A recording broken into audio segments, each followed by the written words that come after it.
Ja ha començat el període voluntari de pagament dels tributs municipals de Santa Eulària. Enguany aquestes taxes també es podran pagar per primera volta també a través de Bizum.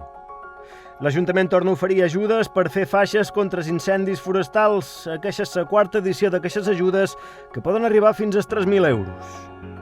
I les obres per millorar la seguretat en el camí de Can Pep Salvador ja s'han acabat. Tot això i més en el Santa Eulària de Riu, més a prop.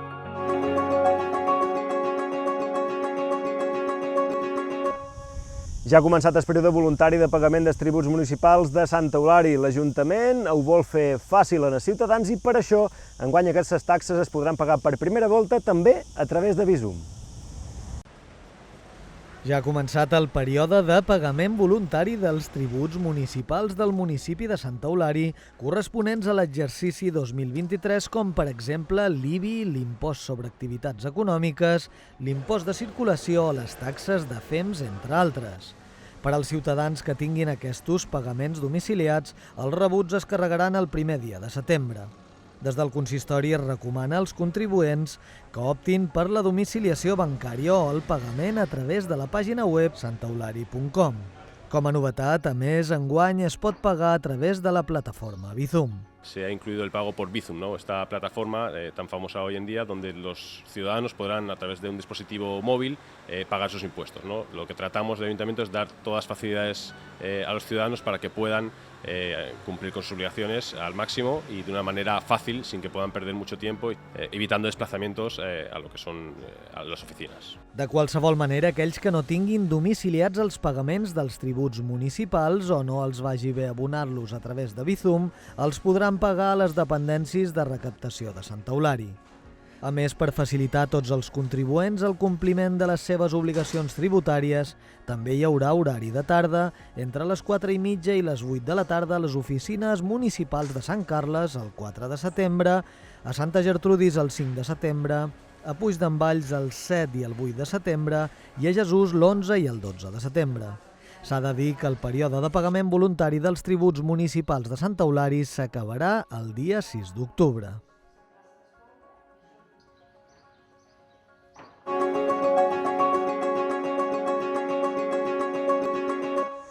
L'Ajuntament de Santa Eulària torna a oferir ajudes per fer faixes d'autoprotecció contra els incendis forestals. Aquesta és la quarta edició d'aquestes ajudes que poden arribar fins als 3.000 euros. Els propietaris o llogaters d'immobles de Santa Eulària podran demanar per quart any consecutiu ajudes a l'obertura, el manteniment i la redacció de projectes per fer faixes forestals d'autoprotecció contra els incendis. L'anunci ja s'ha publicat al BOIP i aquestes subvencions es podran demanar fins al dia 28 d'agost. Per enguany, la partida total reservada es manté en 35.000 euros. Els beneficiaris podran optar fins a 2.000 euros i si presenten projectes d'autoprotecció, l'ajuda podrà arribar fins als 3.000. Per rebre aquests ajuts, els immobles han de ser al municipi de Santa Eulària i únicament és subvencionable la part de la zona d'autoprotecció que es trobi dins del terme municipal. Es podrà presentar una sol·licitud per immoble, comunitat o agrupació de propietaris.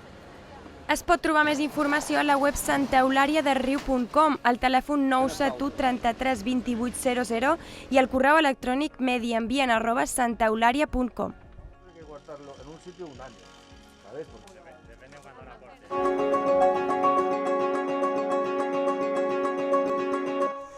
Les obres en el camí de Can Pep Salvador ja s'han acabat. Aquest camí entre Santa Eulària i el Niu Blau suporta molt de trànsit i per això s'ha ampliat lleugerament la seva amplada i s'ha tornat a asfaltar per millorar la seguretat. També s'han fet 100 metres de paret de pedra per recuperar el paisatge rural. L'Ajuntament de Santa Eulària ha finalitzat la renovació del camí de Can Pep Salvador que connecta les carreteres de Sant Carles i Escanar.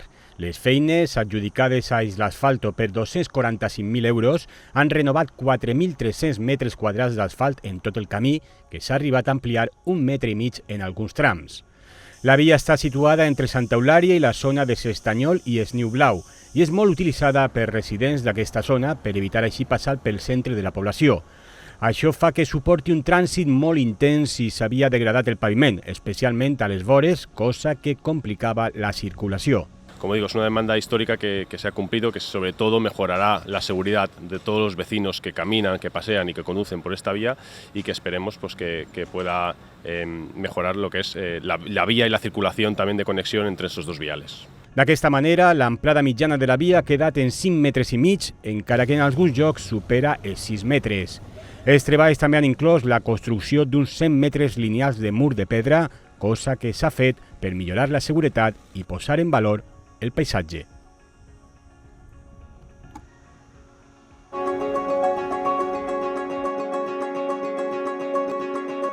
Si estiu és una època de l'any en què sempre ve de gust fer activitats a l'aire lliure, sobretot quan el sol encara no escalfa massa o és final del dia. Des de fa uns anys, l'Associació de Veïns de Cala Llonga organitza projeccions de cine a la fresca per veure una pel·lícula a la platja, en família o amb els amics, sense haver de tancar-se a una sala de cine. Des de mitjans del mes de juliol i fins gairebé el final d'agost, l'Associació de Veïns Viva Cala Llonga ofereix, amb la col·laboració de l'Ajuntament de Santa Eulària, un cicle de cine a la fresca de pel·lícules familiars per veure còmodament a l'arena d'aquesta platja. És l'excusa perfecta per passar els darrers moments del dia amb els infants o amb els amics en un entorn relaxant i veure una pel·lícula sense tancar-se en una sala de cine, que en aquesta època de l'any sempre agrada estar a l'aire lliure. Ya me encanta porque ahora no mucho calor, no más sol. Es una manera muy guay de pasar la tarde con los amigos, así, pues viendo una peli. Siempre es en el cine, ahí sentados. No sé, que la platja és com més dinàmica, no tan sols per banyar-se o per, jo què sé, o per festa, sinó algo más cultural, algo más diferente. Puedes traer pues tu comida, tienes un poco más de espacio al aire libre, en la playa, hace viento, no estás tan comprimido con la gente ni nada por el estilo. Disfrutamos. Al aire libre. El diumenge 16 de juliol varen començar aquestes sessions de cine familiar a Cala Llonga, que tenen previst continuar fins el dia 20 d'agost. Ja s'han projectat Sing, Jumanji i El Gran Showman, i encara falten per projectar Daniel el Travieso, Minions, El Origen de Gru i Los Tipos Malos. Totes les projeccions comencen a les 9:15 de la nit i són gratuïtes. De tota manera, si compren catufes o refrescos, estaran fent una bona obra, perquè la recaptació de les consumicions es dedicarà a l'Associació d'Eivissa i Formentera contra el Càncer.